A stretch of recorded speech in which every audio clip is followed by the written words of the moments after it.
Topic है circle तो हमने खत्म कर दिया था।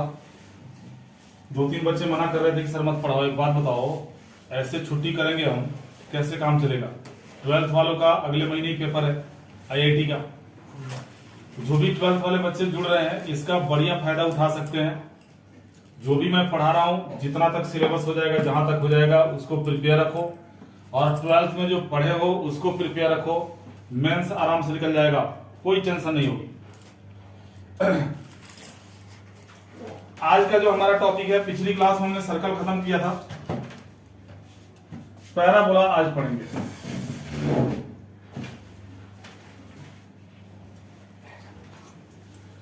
तो सबसे पहले इसका हम बेसिक जानेंगे कि पैराबोला क्या है, इसके कौन कौन से पार्ट्स होते हैं, इनके पार्ट्स के बीच में आपस में क्या रिलेशन होता है। ये सारी चीजें जानने के बाद बेसिक पैराबोला क्या है, अगर पैराबोला बेसिक नहीं है तो उसका इक्वेशन किस फॉर्म में बनाएंगे, कैसे बनाएंगे, ये सारी चीजें सीखनी है पहले इसमें। उसके बाद इसमें भी आएगा chord of contact, common tangent, length of tangent, वो सारी चीजें जो सर्कल में तुम पढ़ रखे हो, पैरामेट्रिक फॉर्म, वो सारी चीजें पैराबोला में भी आप पढ़ोगे फिर से दोबारा। सबसे पहले आप बताते हैं कि पैराबोला होता क्या है। ये भी हाँ, क्या हुआ बोलो खुशी। Parabola is locus of a point moves in a plane,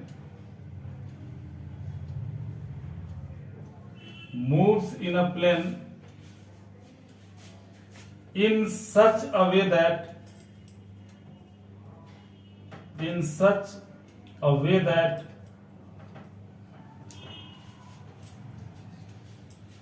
whose distances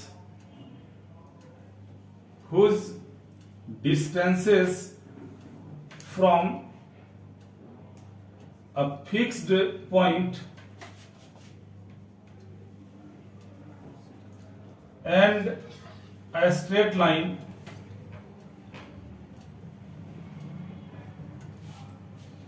is always equal।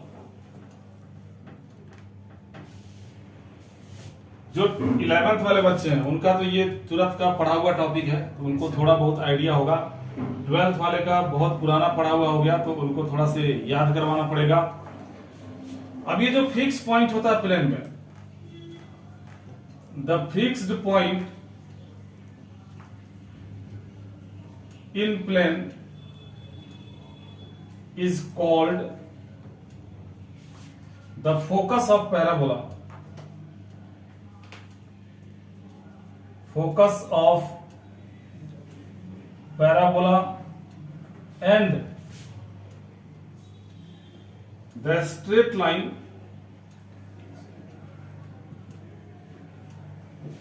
is called the directrix of parabola।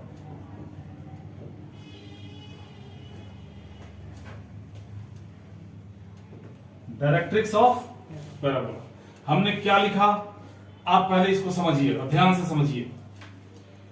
Suppose कर लो ये पूरा XY प्लेन हो गया, 2 डायमेंशनल प्लेन हो गया। इसमें एक पॉइंट है यहां पे F, और एक स्ट्रेट लाइन भी है इसी प्लेन में, एक स्ट्रेट लाइन भी है, ये सीधी लाइन हो गई। आपसे क्या बोला गया? आपसे बोला गया कि एक पॉइंट को लो और उस पॉइंट को इस पूरे प्लेन पे घुमाओ, जहां मर्जी वहां रख सकते हो, यहां रखो, यहां रखो, यहां रखो, कहीं भी रखो। लेकिन कंडीशन ये है कि जहां कहीं भी रखोगे वहां से इन दोनों का डिस्टेंस बराबर होना चाहिए। कहने का मतलब ये हुआ कि जैसे एकदम बीचों बीच तुमने यहां पे रख दिया, यहां से जो F का डिस्टेंस होगा, ये जो F का डिस्टेंस होगा, और इसी पॉइंट से इस लाइन का जो डिस्टेंस होगा, ये दोनों इक्वल होना चाहिए। अब इस पॉइंट को यहां से हटाओ, कहीं और रखो, कंडीशन सेम है, जहां कहीं भी रखोगे वहां से इन दोनों का डिस्टेंस बराबर होना चाहिए।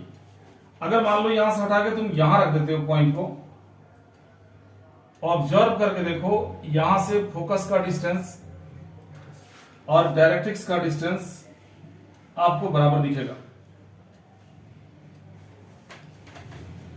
यहां से हटाओ, अब यहां रखो।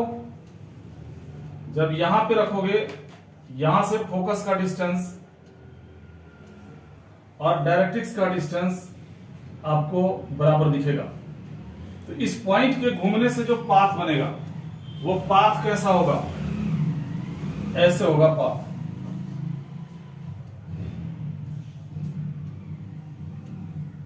ये होगा।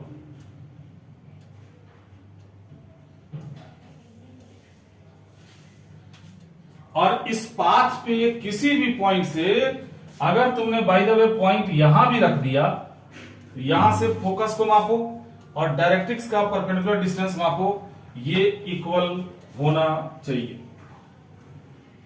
ये थोड़ी सीधी कर देता हूं, डायरेक्ट्रिक्स थोड़ी सी टेढ़ी लग रही थी। यही लिखा हुआ है, parabola is locus of a point. इस पॉइंट का लोकस है जो इस पाथ पे घूमेगा। Locus of a point moves in a plane in such a way that whose distance from a fixed point, ये फिक्स पॉइंट हो गया, and a straight line, ये स्ट्रेट लाइन हो गया। इस तरीके से घुमाओगे कि इस फिक्स पॉइंट से और इस स्ट्रेट लाइन से उसका डिस्टेंस बराबर हो। तो इस पॉइंट के घूमने से जो पाथ बना, इसी पाथ को, इस रास्ते को हम बोलते हैं पैराबोला। जिनमें तुम्हें ये मैंने बता दिया कि ये जो फिक्स पॉइंट है इसको हम बोलते हैं focus of parabola. Focus of parabola. और ये जो स्ट्रेट लाइन है इसको क्या बोलते हैं? Directrix of parabola. ये डायरेक्ट्रिक्स हो गया। अब एक लाइन आएगा और वो लाइन इस फोकस को भी कंटेन करेगा और डायरेक्ट्रिक्स के ऊपर परपेंडिकुलर होगा। देखो तो कोई लाइन दिख रहा है जो इस डायरेक्ट्रिक्स के ऊपर परपेंडिकुलर हो और फोकस को कंटेन करे? दिख रहा है। ये तो यही लाइन है, ये वाली लाइन है। आप देख सकते हो इस लाइन के ऊपर फोकस आ ही रहा है और ये डायरेक्ट्रिक्स के साथ 90 का एंगल बना रहा है, ये भी आपको दिख रहा होगा। तो ये जो लाइन है जो फोकस को भी कंटेन करता है और डायरेक्ट्रिक्स के साथ 90 का एंगल बनाता है, इसको हम क्या बोलते हैं? इसको हम बोलते हैं एक्सिस ऑफ पैराबोला। ये पैराबोला का एक्सिस है। ये एक्सिस इस पैराबोला को एक पॉइंट पे छेद करता हुआ निकल जाएगा और इस तरीके से पैराबोला को छेद करेगा कि ये पैराबोला दो बराबर हिस्से में बट जाएगा। जिस पॉइंट पे पैराबोला को ये छेद करेगा, जिस पॉइंट से इंटरसेक्ट करता हुआ बाहर निकलेगा, इसी पॉइंट को हम बोलते हैं vertex of parabola. Vertex of parabola. ये जो वर्टेक्स है, यहां से दो रास्ते निकल रहे हैं, तुम्हें दोनों रास्ते दिख रहे होंगे। एक राइट की तरफ जा रहा है, एक लेफ्ट की तरफ जा रहा है। ये जो रास्ते निकल रहे हैं, इन रास्तों को हम बोलते हैं arm of parabola. Arm of parabola. जहां पे एक्सिस और डायरेक्ट्रिक्स एक दूसरे को इंटरसेक्ट कर रहा है, काट रहा है, जहां कहीं भी काट रहा है, यहां पे काट रहा है, इसे हम बोलते हैं foot of directrix. Foot of directrix. अब देखो, अब तक, अभी तो और भी पार्ट्स आएंगे, अब तक तुम्हें क्या पता चला? अब तक तुम्हें यह पता चला कि एक्सिस और डायरेक्ट्रिक्स एक दूसरे के परपेंडिकुलर होते हैं, यानी एक्सिस का जो स्लोप होगा उसका नेगेटिव रेसिप्रोकल डायरेक्ट्रिक्स का स्लोप होगा। पहली बात तो ये पता चल गई। दूसरी बात तुम्हें क्या पता चली कि ये जो वर्टेक्स है जिसको हमने V से डिनोट किया, और इस फुट ऑफ परपेंडिकुलर को अगर हमने P से डिनोट किया, P छोड़ो कुछ और ले लो, Q से डिनोट किया। दूसरी बात तुम्हें यह पता चली कि ये V जो वर्टेक्स होगा, ये F और Q का मिड पॉइंट होगा। जितना दूर यहां से फोकस है उतना ही दूर पीछे फुट ऑफ डायरेक्ट्रिक्स है, यानी ये लाइन सेगमेंट QF का मिड पॉइंट होगा जो F होगा। अब इससे आगे एक और बात तुम्हें पता चल गया कि इसके कहीं भी किसी भी पॉइंट से, इस पाथ के किसी भी पॉइंट से फोकस का डिस्टेंस और डायरेक्ट्रिक्स का डिस्टेंस बराबर होगा। कहने का मतलब ये होगा कि अगर हमने यहां पे कोई पॉइंट P ले लिया तो P से जो F का डिस्टेंस होगा और P से जो डायरेक्ट्रिक्स का डिस्टेंस होगा PM, ये PF हो गया और ये PM होगा। ये PF और PM दोनों बराबर होगा, P को चाहे कहीं भी रख दो। इससे आगे बढ़ते हैं। जिस प्रकार सर्कल में कॉर्ड होता है उसी प्रकार पैराबोला में भी कॉर्ड होता है। एक ऐसा लाइन सेगमेंट जो पैराबोला को दो जगह टच करे, यहां भी टच कर रहा है, यहां भी टच कर रहा है, तो इसको बोलते हैं हम कॉर्ड ऑफ पैराबोला। ये है कॉर्ड। कुछ कॉर्ड्स ऐसे भी हो सकते हैं जो फोकस से होके पास करेंगे, जैसे आप इस कॉर्ड को देखिए, ये फोकस से होता हुआ पास कर रहा है। जो कॉर्ड फोकस से होता हुआ पास करेगा ऐसे कॉर्ड को हम बोलते हैं फोकल कॉर्ड। फोकल कॉर्ड एक ऐसा फोकल कॉर्ड जो फोकस पे परपेंडिकुलर हो, यानी एक्सिस के साथ परपेंडिकुलर हो। ये पैराबोला की चौड़ाई बताएगा कि फोकस पे पैराबोला कितना चौड़ा है। एक ऐसा फोकल कॉर्ड जो एक्सिस के साथ परपेंडिकुलर हो और फोकस से पास कर रहा हो, ऐसे फोकल कॉर्ड को लेटस रेक्टम बोलते हैं। Latus rectum. इसके बाद इसमें एक और वर्ड आता है इसेंट्रिसिटी। इसेंट्रिसिटी, जिसको कि हम E से डिनोट करते हैं। अब इसेंट्रिसिटी के दो डेफिनेशंस है। इसेंट्रिसिटी का मतलब क्या होता है? Definition number first, eccentricity is ratio of distances from center to focus and center to vertex. Center to vertex, एक डेफिनेशन तो ये हो गया। इसेंट्रिसिटी जो होता है किसी भी कोनिक का इसेंट्रिसिटी, सेंटर से फोकस का डिस्टेंस और सेंटर से वर्टेक्स के डिस्टेंस को इसेंट्रिसिटी बोलते हैं। अब भाई पैराबोला में तो सेंटर होता नहीं है, सर्कल में सेंटर होगा, इलिप्स में सेंटर होगा, हाइपरबोला में सेंटर होगा, पैराबोला में सेंटर नहीं होता। ऐसा माना गया है कि V और F के मिड पॉइंट को सेंटर बोला जाएगा, जबकि ऐसा कुछ नहीं होता है। तो यहां पे इसेंट्रिसिटी निकालना तो मुश्किल होगा, तो आप ये दूसरा डेफिनेशन इस्तेमाल करोगे। दूसरा डेफिनेशन क्या है? Eccentricity is ratio of distances from any point on the parabola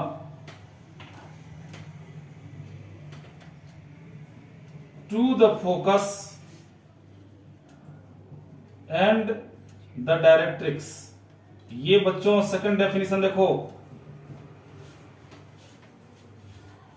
parabola के लिए इसेंट्रिसिटी, हाँ फिर से बोलो क्या बोल रहा हूं। पैराबोला के लिए इसेंट्रिसिटी क्या होगा? तो पैराबोला के ऊपर किसी भी पॉइंट से फोकस का डिस्टेंस और डायरेक्ट्रिक्स के डिस्टेंस के रेशियो को इसेंट्रिसिटी बोलते हैं। का मतलब क्या हुआ? इसका मतलब ये हो गया कि इसेंट्रिसिटी इज इक्वल टू, मान लो हमने इस पैराबोला पे एक पॉइंट P ले लिया, P से F का डिस्टेंस यानी PF अपॉन इसी P से डायरेक्ट्रिक्स का डिस्टेंस यानी PM, PF अपॉन PM ये होगा eccentricity. But according to the definition of parabola, parabola के डेफिनेशन के अकॉर्डिंग ये PF और ये PM इन दोनों में क्या संबंध होगा? बराबर होगा। यही तो है पैराबोला का डेफिनेशन कि आप इस पाथ के ऊपर कहीं भी पॉइंट रखोगे वहां से फोकस का डिस्टेंस और डायरेक्ट्रिक्स का डिस्टेंस बराबर होगा। यानी according to the definition of parabola, according to the definition of parabola, PF बराबर हो जाएगा PM के। और अगर ये PF और PM आपस में बराबर होगा तो ये कट जाएगा और इसेंट्रिसिटी कितना आ जाएगा? 1। ये हमेशा ध्यान रखो, चाहे कैसा भी पैराबोला होगा, किसी भी टाइप का पैराबोला होगा, इसेंट्रिसिटी उसका 1 के बराबर होगा। कुछ इंपॉर्टेंट पॉइंट्स मैं यहां भी बताता चलूं, इनको भी ध्यान दोगे। यहां थोड़ी सी जगह मेरे पास बची हुई है। पहला important point, V is midpoint of Q and F, ये पहला इंपॉर्टेंट पॉइंट हो गया। V यानी वर्टेक्स जो होगा फुट ऑफ परपेंडिकुलर और फोकस इन दोनों का मिड पॉइंट होगा। दूसरा,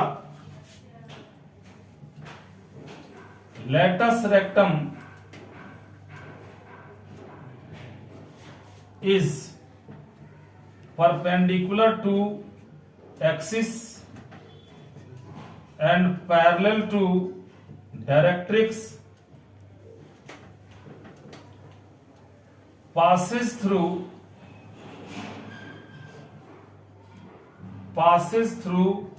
the focus। लेटस रेक्टम जो होगा वो एक्सिस के परपेंडिकुलर होगा, और जब एक्सिस के परपेंडिकुलर होगा तो जाहिर सी बात है डायरेक्ट्रिक्स के पैरेलल तो होगा ही होगा। और लेटस रेक्टम हमेशा फोकस से पास करेगा। देखो, किसी भी पैराबोला के बहुत सारे फोकल कॉर्ड हो सकते हैं। इस फोकस से पास करने वाले अनगिनत कॉर्ड हो सकते हैं, इनफाइनाइट कॉर्ड हो सकते हैं।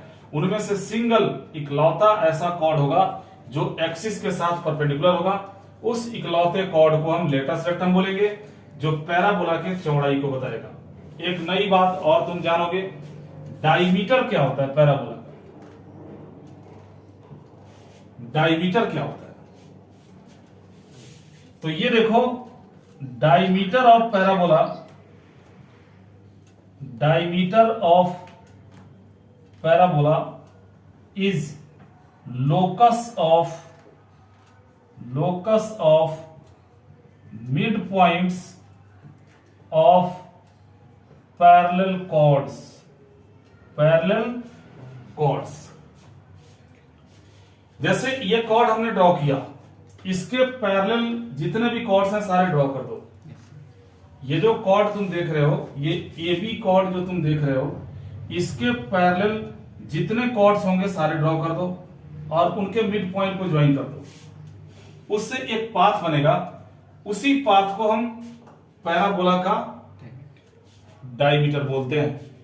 तो ये था पैराबोला का डेफिनेशन और इसके पार्ट्स के बारे में थोड़ा सा नॉलेज। अब हम आगे बढ़ेंगे। पहले आपको एक पैराबोला बना के दिखाएंगे कि ये जो डेफिनेशन है इसके अकॉर्डिंग हम लोकस कैसे निकालते हैं। उसके बाद तब हम सिखाएंगे इसके अदर पार्ट्स के बारे में। एक क्वेश्चन के थ्रू हम आपको समझाने की कोशिश करते हैं कि पैराबोला का इक्वेशन कैसे बनाओगे। और ध्यान से सुनना, क्योंकि ऐसे क्वेश्चंस 11th के एनसीईआरटी में नहीं है। बहुत ध्यान से देखने की जरूरत है। लोकस निकालना हम तुम्हें सिखाते हैं। एक बार लोकस निकालना सीख लो, उसके बाद हम बेसिक फॉर्म ऑफ पैराबोलाज पढ़ेंगे और फिर उसके बाद आगे बढ़ते चले जाएंगे, फिर रुकेंगे नहीं। एक 1.5 क्लास में इस टॉपिक को खत्म करना है। उसके बाद इलिप्स, फिर हाइपरबोला। जब ये कोनिक सेक्शन खत्म हो जाएगा तब हम शुरू करेंगे permutation, combination and binomial theorem, और इतना हमारा टारगेट है। क्योंकि और एक स्टैटिस्टिक्स भी है, स्टैटिस्टिक्स 12th क्लास में नहीं है, स्टेट भी है। बाकी प्रोबेबिलिटी जब 12th की पूरी प्रोबेबिलिटी पढ़ लोगे तो एक साथ उसका प्रिपरेशन करोगे। सेट रिलेशन फंक्शन, जब 12th का रिलेशन फंक्शन पढ़ लोगे एक साथ उस पूरे को पढ़ोगे। यहां ध्यान दोगे, असाइनमेंट आज से डालना शुरू हो जाएगा, ये कल कुछ बच्चों का पेपर खत्म हो रहा है। अगर तुमसे ये बोला जाए क्वेश्चन के थ्रू समझो लोकस कैसे निकालते हैं, क्योंकि अगर हम पॉइंट्स की जगह पे एबीसीडी ले लें तो आपको ज्यादा दिक्कत होगा। पॉइंट्स की जगह पे एबीसीडी ले लें, इक्वेशन बनाने में भी थोड़ी सी दिक्कत हो सकती है। पहले समझो इसको। अगर तुमसे बोला जाए find the equation of parabola, find the equation of parabola whose focus at 2, 1 and vertex at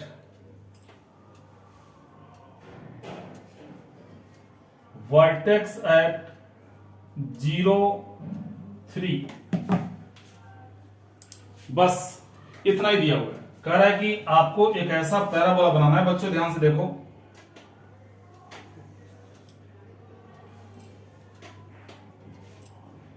एक ऐसा पैराबोला बनाना है जिसका फोकस 2, 1 पे है। अगर ये 1 हो गया, ये 2 हो गया, ये 3, ये 4, इधर से ये 1 हो गया, 2 हो गया, 3, 4, तो 2, 1 पे फोकस, यहां पे फोकस हो गया, देखते रहो ध्यान से, ये 2, 1 फोकस हो गया। और वर्टेक्स दिया है 0, 3 पे, ये वर्टेक्स हो गया 0, 3 पे। और आपको ये बात पता है कि जो फोकस होता है वो पैराबोला के अंदर आएगा। इन दोनों को ज्वाइन कर दोगे तो आपको एक्सिस मिल जाएगा, पैराबोला का एक्सिस, जो वर्टेक्स और फोकस दोनों को कंटेन करेगा। ये हो गया एक्सिस। आपको कभी भी पैराबोला का इक्वेशन बनाने को मिल जाए, ये ध्यान रखना, डायरेक्ट्रिक्स का इक्वेशन जरूर मालूम होना चाहिए। ये हमारा पैराबोला इस तरीके से बनेगा, ऐसे बनेगा। अब डायरेक्ट्रिक्स कहां होगा भाई? डाउन का कैसे पता चला? अरे फोकस अंदर ही तो आएगा, और एक्सिस के आधा, एक्सिस की एक तरफ आधा एक तरफ होगा, डिस्टेंस के ऊपर। तो जितना दूर यहां से फोकस है उतना ही दूर पीछे जब आ जाओगे तो डायरेक्ट्रिक्स मिलेगा। ये लाइन एक मिलेगा यहां पे, ये होगा डायरेक्ट्रिक्स।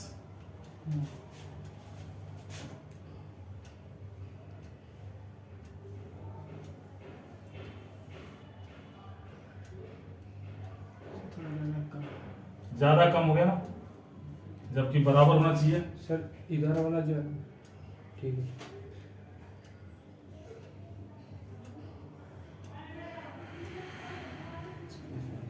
चलो मान लो, कोई बात नहीं है इसमें, तो मान के भी अब इतना। हाँ यहां ध्यान दो, सबसे पहला काम तुम्हारा क्या होगा? इस डायरेक्ट्रिक्स का इक्वेशन बनाना। क्योंकि जब डायरेक्ट्रिक्स का इक्वेशन बना दोगे तभी लोकस निकाल पाओगे। लोकस के जो स्टेप्स मैंने बताए थे कि जिस पॉइंट का लोकस निकालना है उसको हम पीएच के मानते हैं। कहां होगा वो पॉइंट? तो इस पैराबोला के ऊपर आप कहीं भी उस पॉइंट को डाल सकते हो। सपोज कर लो यहां पे वो पॉइंट P है जिसका कोऑर्डिनेट HK है। कंडीशन क्या है? इस P से F का डिस्टेंस, P से F का डिस्टेंस बराबर होगा P से डायरेक्ट्रिक्स के डिस्टेंस के।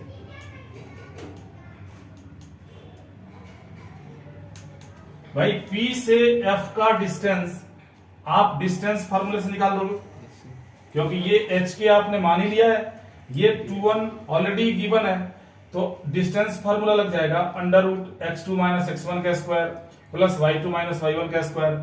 पीएम कैसे निकालोगे? तो ये पीएम निकालने के लिए तुम्हें इस डायरेक्ट्रिक्स का इक्वेशन चाहिए। और जब डायरेक्ट्रिक्स का इक्वेशन मान लो तुमने बना दिया ax plus b y plus c is equal to 0, और यहां पे तुम्हारा पॉइंट पी एच के है। अब यहां पे तुम फार्मूला लगा सकते हो, याद है फार्मूला डिस्टेंस का? अगर ये डिस्टेंस d है तो d का फार्मूला क्या होता है? a इंटू x1, हाँ by1 प्लस सी अपॉन अंडर रूट ए स्क्वायर प्लस बी स्क्वायर, ये होता है ना फार्मूला? हाँ, अंडर रूट होता है। ये फार्मूला आप तब अप्लाई कर पाओगे ना जब लाइन का इक्वेशन बन जाए। अब सबसे पहला हमारा टारगेट क्या है? डायरेक्ट्रिक्स का इक्वेशन बनाना। और डायरेक्ट्रिक्स की इक्वेशन के लिए क्या क्या चाहिए? डायरेक्ट्रिक्स एक लाइन है, और लाइन का इक्वेशन बनाने के लिए हमें स्लोप और पॉइंट की जरूरत पड़ती है। एक पॉइंट और स्लोप। पॉइंट आप आराम से निकाल सकते हो अगर हमने इसको Q मान लिया पिछली बार की तरह, और लेट किया। सॉल्यूशन देखो यहां पे, अब ध्यान से देखो।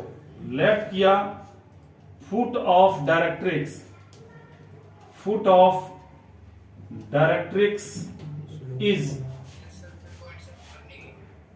Q alpha beta. अगर इसको तुमने अल्फा बीटा मान लिया, और अभी जस्ट तुमने सीखा कि V जो होता है Q और F का मिड पॉइंट होता है, तो मिड पॉइंट के कंसेप्ट लगा दो। अगर ये अल्फा बीटा तुमने यहां मान लिया अल्फा बीटा, तो लगाओ मिड पॉइंट का concept. x1 plus x2 upon 2 बराबर 0, और y1 प्लस y2 अपॉन 2 बराबर 3। क्या लिखोगे?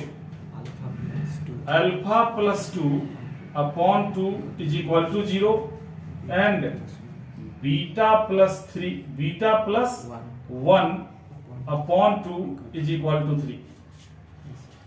ये 2 चला गया 0 में, अल्फा प्लस 2 बराबर 0, अल्फा हो गया -2, beta plus 1 is equal to 6, beta हो गया 5।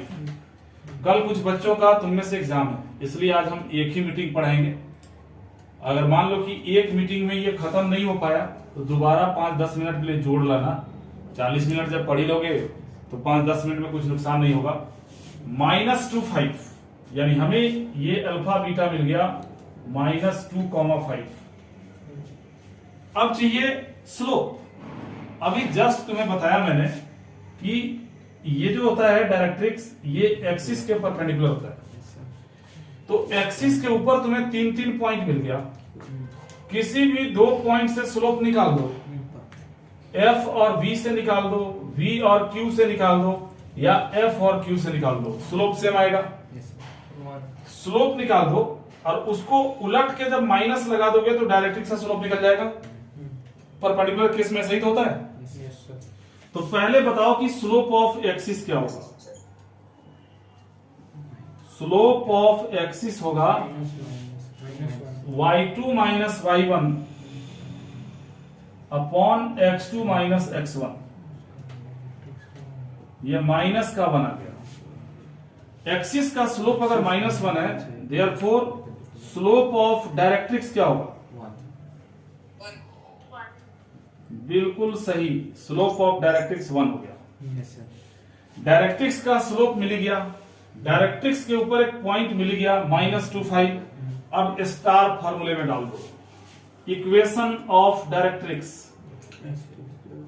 क्या होता है फॉर्मूला अयान? स्टार फॉर्मूला क्या है? x minus x1 into slope is equal to y minus y1। x1 y1 के जगह पे -2,5 डालोगे, और स्लोप की जगह पे जो स्लोप निकला डायरेक्ट्रिक्स का 1 ये डालोगे। जैसे ही यहां -2 डालोगे ये बन जाएगा x प्लस 2 इंटू में 1 is equal to y minus 5। एक तरफ ला दो, x minus y plus 7 is equal to 0। यानी हमें इस डायरेक्ट्रिक्स का इक्वेशन मिल गया x माइनस वाई प्लस 7 बराबर 0। तो डायरेक्ट्रिक्स का इक्वेशन तो हमने बना दिया। अब देखो लोकस निकालने के 4 स्टेप्स बताए थे। पहला, मूवेबल पॉइंट को पीएच के मान लो। मूवेबल पॉइंट को पीएच के मान लो। पीएच के हमने मान लिया। दिए गए कंडीशन, कंडीशन क्या होता है? डेफिनेशन के अकॉर्डिंग क्या कंडीशन मिला? PF बराबर PM। यहां देखो, according to the definition PF is equal to हो गया PM के। अब ये PF कैसे निकालोगे? तो डिस्टेंस फार्मूला लगा दो, यहां लगा दोगे distance formula, under root H minus 2 का होल स्क्वायर K माइनस 1 का होल स्क्वायर। PM के लिए तुम ये फार्मूला अप्लाई करोगे परपेंडिकुलर डिस्टेंस का। तो इस लाइन को देख के बताओ कि इसमें ABC क्या है? -1 और C7। हाँ, और X1 Y1 की जगह पे क्या है? H और K। तो मोड के अंदर लिखोगे A इंटू X1 यानी H हो जाएगा, B इंटू Y1 यानी माइनस K हो जाएगा, प्लस का 7 upon under root A square plus B square. A b तो 1 1 है ना, A 1 है, B माइनस 1 है, तो 1 का स्क्वायर 1 हो गया, माइनस 1 का स्क्वायर भी 1 हो गया। रूट को हटाने के लिए दोनों तरफ से स्क्वायरिंग कर दो, स्क्वायरिंग बोथ साइड्स। इधर से रूट हट गया, क्या मिलेगा? H माइनस 2 का whole square plus K minus 1 का whole square is equal to H minus K plus 7 का होल स्क्वायर, और नीचे से रूट हट के हो गया 2। सिर्फ स्क्वायर क्यों लगेगा? स्क्वायर से तो वो मोड कटेगा ना। अच्छा, मोड हटाने के दो तरीके होते हैं। मोड हटा के या तो दूसरी तरफ प्लस माइनस लगा दो या स्क्वायरिंग कर दो। स्क्वायर से मोड नहीं कटता है, स्क्वायर लग गया मतलब पॉजिटिव कर दिया, और मोड भी पॉजिटिव करता है। ठीक है। ये 2 इधर लाओ और इसको खोल दो a माइनस बी के होल स्क्वायर से, a square minus 2ab plus b square. इसे भी खोल दो, a square minus 2ab plus b square is equal to a plus b plus c के होल स्क्वायर से खोल दो, a का स्क्वायर प्लस b का स्क्वायर प्लस c का स्क्वायर। 2ab करोगे माइनस 2h के, 2bc करोगे माइनस 14 के, 2ac करोगे प्लस 14h। सबको एक तरफ लेके आ जाना है। पहले 2 से इंटू कर दो, 2h स्क्वायर प्लस 2 से k स्क्वायर का इंटू करो 2k स्क्वायर, 2 से 4h का 8h, 2 से 2k का 4k, 4 1 5 का 2 से कर दोगे 10, minus h square minus k square minus 49 plus 2hk plus 14k minus 14h बराबर 0। एक तरफ सबको कर दिया। अब 2h स्क्वायर में से h स्क्वायर घटा दोगे तो h स्क्वायर हो गया, 2k स्क्वायर में से k स्क्वायर घटा दोगे तो k स्क्वायर हो जाएगा, और 2hx है ही तुम्हारे पास, minus 8h minus 14 minus 22h हो गया, minus 4k plus 14k plus 10k हो गया, प्लस 10 49 में से घट जाएगा, माइनस 39 इज इक्वल टू 0। ये क्या लिख दिया मैंने? 2hk। Required locus is, last step. देखो लोकस निकालने के लिए मैंने बताया था कि PH के मान लो मूवेबल पॉइंट को, दिए गए कंडीशन के अकॉर्डिंग इक्वेशन बना दो, दूसरा स्टेप था। तीसरा स्टेप ये था कि रेशनल रूट को गैप करो, इसलिए हमने स्क्वायरिंग कर दिया। और लास्ट चौथा स्टेप था HK को XY से बदल दो, तो रिक्वायर्ड लोकस क्या बनेगा?